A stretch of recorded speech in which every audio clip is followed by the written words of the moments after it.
Hi, I'm Peter Herbeck. We're back again with Father James Mellon, the author of Divine Renovation, Bringing Your Parish from Maintenance to Mission. Really one of the best, maybe, I think the best book out right now. I have to tell you, it's the best book I've read on the issue of how do we actually move from maintenance to mission. How do we become, like Pope Francis says, communities of missionary disciples? That's right. Okay, we ended last program.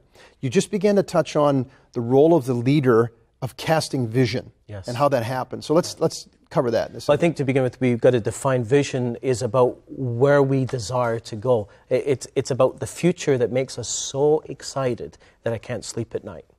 Think of one of the great vision statements, Martin Luther King on the Washington Wall. He didn't get up and say, I have a plan. He didn't say, I have a strategy. I have an idea. I have a to-do list. He said, I have a dream. And he painted a dream that was beautiful and moving and stirring. That's a vision, a picture of the future that makes you passionate, makes you excited. And I think this is one of the most crucial things for the task of a leader. And we are a hierarchical church, which doesn't mean that we're a structured church. It means we are led by priests. The word hieros and archein means led by priests. That's dogmatically defined. That's who we are as a church. And so the role of leadership within the task of the priesthood is key. And I'm going to talk about a bit more of this. So you can't be avoided. And it's, first of all, to be in touch with a vision and to communicate that vision to others. And by communicating it, I don't just mean, post it in the bulletin. I mean, you got to win people to it. You got to like make people go, wow, I would love to be a part of that. And so vision, if it's a picture of the future that makes you passionate, it's all about where are we going? Because if you're going to say we're going to be a missionary parish, that means we're going to be a parish that's going somewhere. Okay? So if you're going to say, let's go, well, the question is, well, where are we going? Yeah. Well, if you're going to go anywhere, if you don't know where you're going, anywhere will get you there, right? So you've got to know where you're going. And so I think this is really key. And that means that even before the pastor sits down with a pastoral council or a leadership team to enunciate a shared vision, the pastor can't be shy about the fact that as leader, he's going to have a huge impact in the shaping of that vision. It's no coincidence that parishes, after a number of years, will end up reflecting the passions and personality of the pastor. The things the pastor is passionate about will be reflected within the parish because he's a leader. So the first task then under vision is for each person listening, whether you're a pastor or in ministry or whatever you do, what is the dream for the future of your ministry that makes you incredibly excited? And I even encourage you to write it down. Now, don't write down a plan. Don't tell me how you're going to get there. Paint the picture. Tell me, what does it look like? What does it smell like? What's happening? So you said 10, the book, put the sign on the bus then. You said, putting the sign on the bus is about communicating. That's about letting others know where the bus is going. I see. Yeah. But before you put the sign on, you're supposed to be on the sign itself, right? Exactly. Yeah. Exactly. So now here's the thing. People will say, well, maybe one of your gifts is being visionary, and that is one of the gifts that I have. But here's the thing. I think that people have different leadership capacities, but everyone has the capacity to become a better leader. And everyone, if you're in the priesthood, if you gave your life, you had a passion, you had a vision that burned in your heart, and everyone has it. Everyone has capacity to be a visionary. And here's, I believe, one way to find it. I'll tell you a story. Years ago, when I used to go to conferences, I had this burning desire in my heart to see renewal within parishes. And I go to conferences and I hear these amazing speakers. And I'd have a simultaneous reaction. I'd be like, this is amazing. It's so inspiring. I'd be like absolutely on fire and convicted. And then I think about my parish and I get totally depressed. And it was weird. It's like here I'm inspired and depressed at the same time. And the temptation, I think, is to allow the reality in the face of what we feel called to get us down, to make us just give up and say, why bother? Why bother? But you've got to be in that zone, and you've got to begin from where you are. And I think that frustration, because if you get inspired and then you look at your reality, what's going to come from that is a sense of frustration. That doesn't have to be a bad thing. that can be a good thing. Now, it can be a bad thing. It can lead to negativity and to despair and lack of cynicism hope. And just cynicism, anger, bitterness. Yeah. And I've had to struggle with that in my own life. I've had to, a number of times, I've had to repent and bring that before the Lord. But I believe there's a godly discontent that is a good thing. Jeremiah talks about, the fire burning in his bones. He can't keep it in. There is a sense of find the thing that drives you crazy and don't medicate it. Don't hide it. Let it come to the fore in a godly way. I think, for instance, of a mosquito bite. If you've ever been bitten by a mosquito, there's this sense of you want to scratch it, but if you scratch it, it'll get worse. Right. Well, I say scratch it. Scratch it. Scratch where it itches there. Scratch the itch of your discontent. And I say this because the very thing that drives you crazy is the mirror image of what will be your vision. For example, how did that work for you? Like concretely, what did it look like? It worked for me because I desired to see a parish. What drove me crazy was the lack of maturity in Catholic believers. Maturity didn't even seem to be an issue. To be a mature believer, that's the priest's job. It drove me crazy. The fact that so few Catholics are engaged in discipleship, the fact that a lot of Catholics don't seem to know the Lord in a personal way, they don't read the scriptures. What drove me crazy is the celebrations of the Eucharist that are dead. There's like a zombie convention.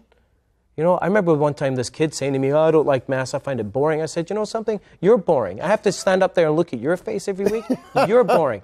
That drove me crazy. And so what does that tell me? It tells me that my vision, my passion, is to have a experience of Sunday Eucharist that is dynamic, it's vibrant, it's alive, a community that is outward focused, not inward focused, that's making disciples, bringing people to Jesus, bringing people to maturity, has communities of authentic love and caring, and they're equipping people for ministry and sending them out. That image of the church, if I dwell on it, I lose sleep. I can't sleep. I get so excited about it. And so, in that case, the very thing that drove me crazy is the mirror image of the vision. And so I came into my parish with this sense of vision, and I asked over and over again, this is where we come to communicating vision. And communicating vision is about winning people. And this is often where the thing breaks up, because a priest can come into a parish with great vision, and he jumps from what's in his heart to implementing change. Well, the people don't know what the heck you're doing. The priest is like, we're going here. The people are like, what are you talking about? We didn't even know we were supposed to go anywhere. And where is here? Because you haven't told us. And communicating vision is the next essential element. It's about winning people. There's a number of ways to do it. The primary way a priest can communicate vision is preaching the Sunday homily. This is very, very key. At St. Benedict Parish, I preach a visioning homily every 3 weeks. And at our parish, one person preaches all weekends. We have 4 weekend masses. I know that's a challenge for some pastors, based on your structure, but if you're structured in a way that you're not able as a pastor, because only the pastor can speak to vision, can speak to everyone on one weekend, I really, really encourage you to look at your mass schedule. Some parishes have a mass schedule that can't be done, and there's no way it can be changed because of the physical layout. Yeah. But 80% of parishes, in my experience, that have all these masses, they don't need all these masses. It's not. They could very easily change and have a parish where the pastor could speak to the whole parish. Because that is, if you want to speak to your people and say, guess what, folks, we're going to go and this is where we're going, you've got to speak to people. Because if you just implement change, the thing will fall apart and it will break apart. So you say every 3 weeks every third week you give a visioning homily. Yes. Give an example. What do you say? What do you do? It's essentially about the main thing. Repeating again, as I said, the main thing is to keep the main thing the main thing. It's what is the main thing? It's reminding the church about its purpose, about why we're doing the things we're doing, why we're perhaps making this particular change or that particular change.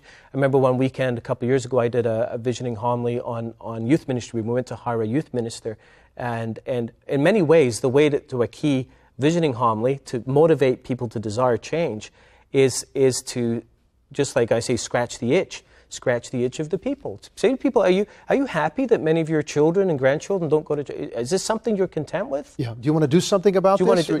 Is this? Of course, people aren't happy about this. Scratch the itch. Help people to get to the point where they're like, yes, we want to go where you're talking about.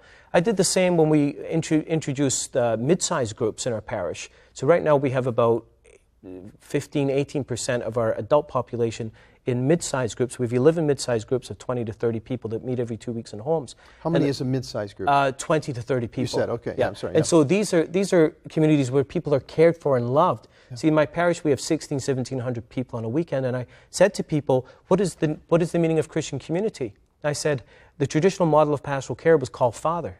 Well, guess what? I'm not going to show up at your door unless there's a great tragedy in your life. Is that the level of care that we want to have in our parish? Are you satisfied with that level of care and compassion? Of course people think that's terrible.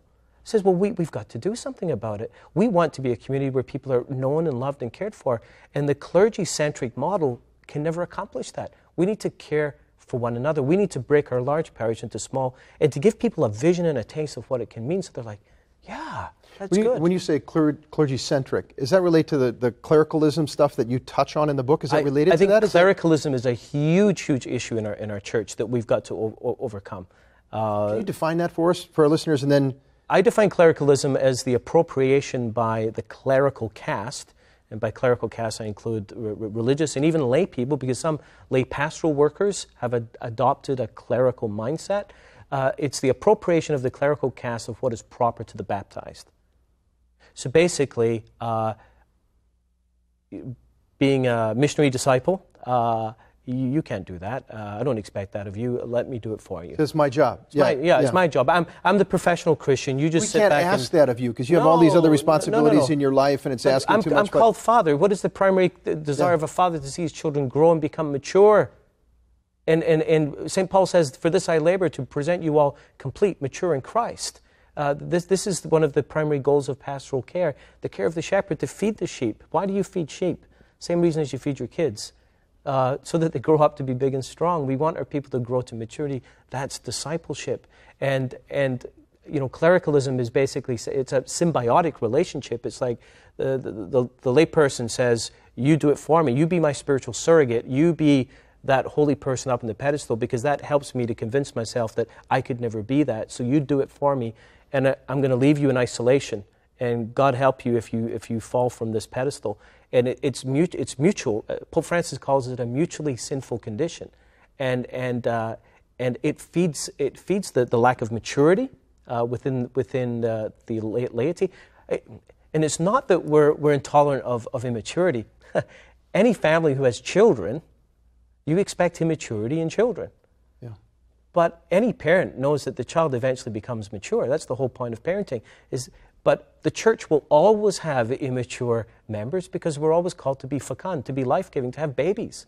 If our parish ever becomes 100% committed believers, guess what? You stopped having spiritual babies about 10 years ago. You're sterile. And good for you that you're all mature. But so a parish always has to have immature believers, but they're in a process of maturation. What we should not be tolerant of is, if you came home and found your 28-year-old son in his right mind, sitting on the couch in diapers sucking his thumb, you would be a little concerned, I think. Yeah. You would expect that from your 2-year-old, but not of your 28-year-old. But yet in the church we seem to tolerate this. It's almost like it's cute. Parishioners who don't know how to pray, they don't have a personal relationship with Jesus, they know nothing about the Scriptures. Okay, maybe before the invention of the printing press we had an excuse. Maybe before universal literacy we had an excuse. But guess what? It's not the 16th century anymore. It's not the 19th century anymore. We've got to help people to grow. And I think clericalism has a huge role to play in that.